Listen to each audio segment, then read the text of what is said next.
வணக்கம். இது நியூஸ் ஃபர்ஸ்டின் காலை நேர பிரதான செய்திகள். மலர்ந்திருக்கும் இந்த நாள் அனைவருக்கும் இனிய நாளாக அமைய வேண்டும் என்று வாழ்த்துக்களை தெரிவித்துக் கொண்டு பிரதான செய்திகளுடன் இணைந்து கொள்ளும் நான் கோபிகா கமலநாதன். முதலில் இன்றைய தலைப்புச் செய்திகள்.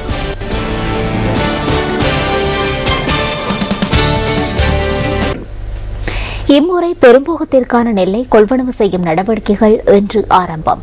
கொழும்பு துறைமுகத்திலிருந்து கொலன்னாவை எரிபொருள் களஞ்சியத்திற்கு எரிபொருள் கொண்டு செல்லும் புதிய குழாய் கட்டமைப்பை அமைக்க அமைச்சரவை அனுமதி. தலிபான்களின் துப்பாக்கிச்சூட்டுக்கு இலக்கான பாகிஸ்தான் சிறுமி மலாலாவிற்கு மீண்டும் சத்திர சிகிச்சை.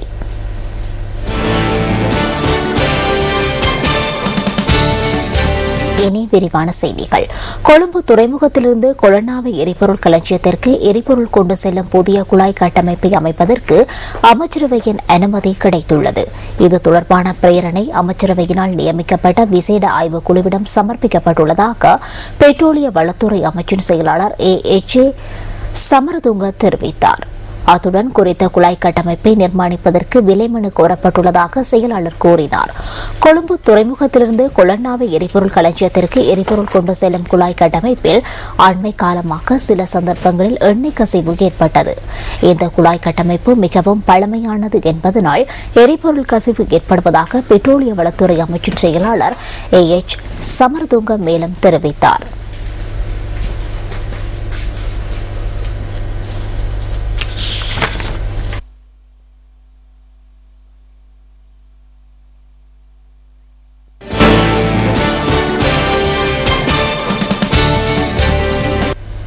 தற்போது வெளியிடப்படும் அனைத்து சுற்று நிருபங்களையும் காலத்திற்கேற்ற வகையில் திருத்தியமைப்பதற்கு கல்வி அமைச்சர் தீர்மானித்துள்ளது. இந்த சுற்று நிருபங்கள் சுமார் 20 வருடங்கள் பழமை வாய்ந்தவை என அமைச்சின் செயலாளர் கோட்டாபய ஜெயரத்ன தெரிவிக்கின்றார். கல்வி நிர்வாகத்தை வலுப்படுத்தும் நோக்கில் இந்த சுற்று நிருபங்கள் திருத்தி அமைக்கப்பட உள்ளதாக கல்வி அமைச்சர் குறிப்பிடுகின்றது. கல்வி அமைச்சு மற்றும் அனைத்து மாகாண கல்வி திணைக்களங்களுக்காக விநியோகிக்கப்பட்டுள்ள சுற்று நிருபங்கள் எவ்வாறு திருத்தி அமைக்கப்பட்டுள்ளன?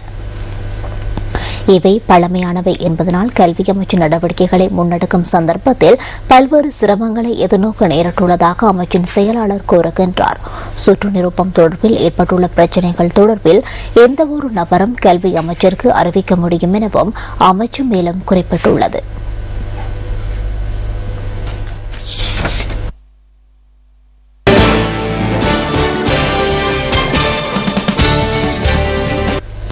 நாட்டில் 700க்கும் அதிகமான பாதுகாப்பற்ற ரயில் கடவைகள் காணப்படுவதாக ரயில்வே திணைக்களம் தெரிவிக்கின்றது.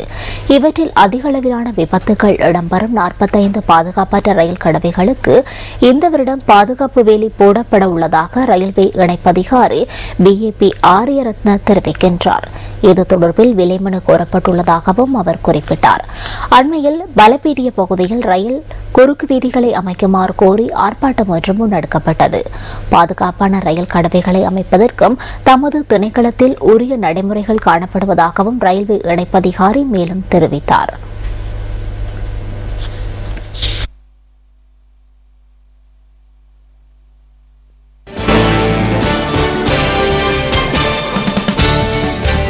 மாங்குளம் பகுதியில் இடம்பெற்ற வாகன விபத்தில் யாழ் மாவட்ட பாராளுமன்ற உறுப்பினர் ஒருவர் உள்ளிட்ட 5 பேர் காயமடைந்துள்ளனர். இவர்கள் பயணித்த ஜீப் வண்டியின் டயர் ஒன்றில் ஏற்பட்ட சேதம் காரணமாக வாகனம் வீதியை விட்டு விலகி விபத்திற்குள்ளாகியுள்ளதாக போலீஸ் ஊடக பிரிவு குறிப்பிடுகின்றது. நேற்று மாலை இந்த விபத்து நேர்ந்துள்ளதாக போலீசார் கூறுகின்றனர்.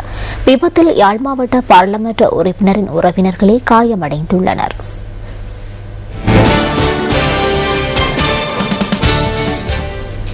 கடந்த வருடம் கிளிநொச்சி, மன்னார் மற்றும் ஹம்பாந்தோட்டை ஆகிய பகுதிகளில் அதிக அளவிலான நோயாளர்கள் பதிவாகியுள்ளதாக தேசிய மலேரியா ஒழிப்பு பிரிவு குறிப்பிடுகின்றது. கிளிநொச்சி மாவட்டத்திலேயே அதிக அளவிலான மலேரியா தொற்றுக்குள்ளானவர்கள் பதிவாகியுள்ளதாக மலேரியா ஒழிப்பு பிரிவின் பணிப்பாளர் டாக்டர் சரத்தேனியகே தெரிவித்தார். இதேவேளை கிழக்கு கடற்பரப்பில் அண்மையில் விபத்திற்குள்ளான கப்பலில் இருந்த வெளிநாட்டவர்கள் 139 பேரின் இரத்த மாதிரிகளை பரிசோதனைக்குட்படுத்த நடவடிக்கை எடுத்துள்ளதாக அவர் கூறினார். அவர்கள் மலேரியா தொற்றுக்குள்ளானவர்களா என்பதனை கண்டறிவதற்காக இந்த நடவடிக்கை எடுக்கப்பட உள்ளதாக அவர் குறிப்பிட்டார். குறித்த வெளிநாட்டவர்கள் பயணித்த கப்பல் கடலில் தத்தளித்துக் கொண்டிருந்த சந்தர்ப்பத்தில் அதில் பயணித்தவர்கள் கடற்படையினரால் காப்பாற்றப்பட்டமை குறிப்பிடத்தக்கது.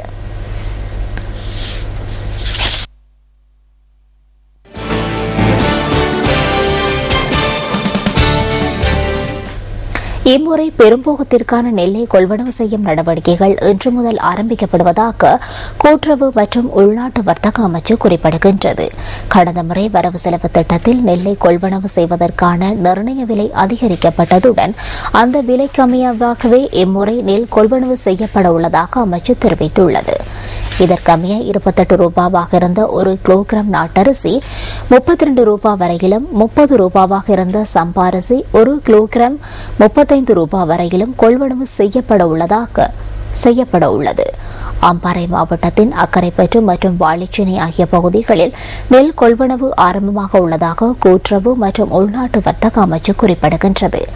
பின்னர் முல்லைத்தீவு மாவட்டத்திலும் கிளிநொச்சி மாவட்டத்தின் வட்டக்கச்சி மற்றும் ராமநாதன்புரம் பகுதிகளிலும் மட்டக்களப்பு மாவட்டத்தின் ஏறாவூர் பிரதேசத்திலும் நெல்லை கொள்வனவு செய்வதற்கு கூட்டுறவு மற்றும் உள்நாட்டு வர்த்தக அமைச்சு தீர்மானித்துள்ளது.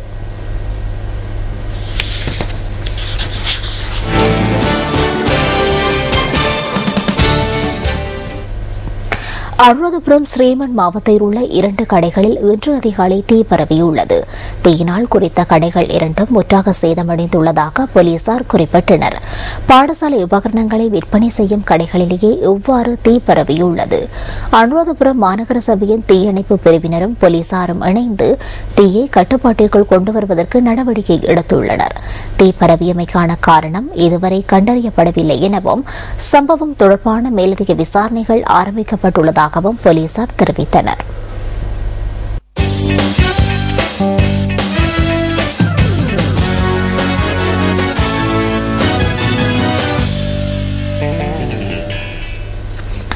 மகளிருக்கான உலகக்கிண்ண கிரிக்கெட் தொடரில் தீர்மானமிக்க குழுநிலை போட்டியொன்றில் இந்திய மற்றும் இலங்கை அணிகள் இன்று பல பரீட்சை நடத்த உள்ளன. மும்பையில் நடைபெறும் இந்த போட்டியில் இலங்கை அணிக்கு சசிகலா ஸ்ரீவர்தனவும் இந்திய அணிக்கு மித்தாலி ராஜும் தலைவர்களாக செயற்படுகின்றனர். மகளிர் கிரிக்கெட் வரலாற்றில் இந்திய அணியை இதுவரை இலங்கை வெற்றி கொள்ளவில்லை என்பதும் குறிப்பிடத்தக்கது. எனினும் இந்த தொடரில் நடப்பு சாம்பியனான இங்கிலாந்து அணியை வெற்றி கொண்ட உற்சாகத்தில் இலங்கை அணி இன்றைய போட்டியை எதிர்கொள்ளும் என எதிர்பார்க்கப்படுகின்றது. இலங்கை அணியை இலகுவான ஒன்றாக எடுத்துக்கொள்ளப் போவதில்லை என இந்திய மகளிர் அணித் தலைவர் மித்தாலி ராஜ் குறிப்பிட்டுள்ளார். தமது அணியை இதற்கு முன்னர் இலங்கை வெற்றி கொள்ளவில்லை என்பதும் இந்த போட்டியில் தாக்கத்தை செலுத்தாது எனவும் அவர் சுட்டிக்காட்டியுள்ளார். குழு ஏயில் இடம்பெற்றுள்ள மேற்கிந்திய தீவுகள், இந்தியா, இங்கிலாந்து மற்றும் இலங்கை ஆகிய 2 போட்டிகளில் விளையாட உள்ளதுடன் தலா ஒரு போட்டியில் வெற்றி பெற்றுள்ளன. இதேவேளை மற்றொரு போட்டியில் மேற்கிந்திய தீவுகள் மற்றும் இங்கிலாந்து அணிகள் விளையாட உள்ளன. இன்றைய போட்டிகளில் வெற்றி பெறும் அணிகள் சூப்பர் 6 சுற்றுக்கு தகுதி பெறும் என்பதும் குறிப்பிடத்தக்கது.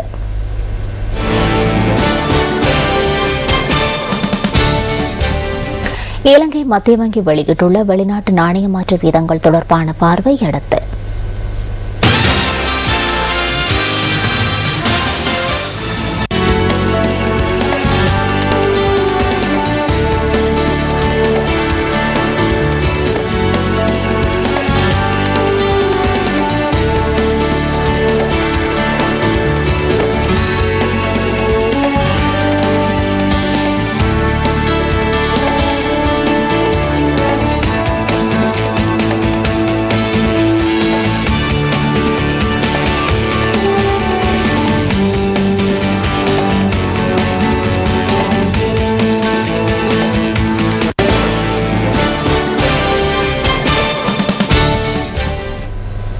இயற்கை எழில் நிறைந்த அழகிய பகுதிகளுக்கு உங்களை அழைத்துச் செல்லும் டிஸ்கவர் ஸ்ரீலங்கா தொகுப்பு அடுத்து.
இத்துடன் நமது காலை நேர பிரதான செய்திகள் நிறைவு பெறுகின்றன.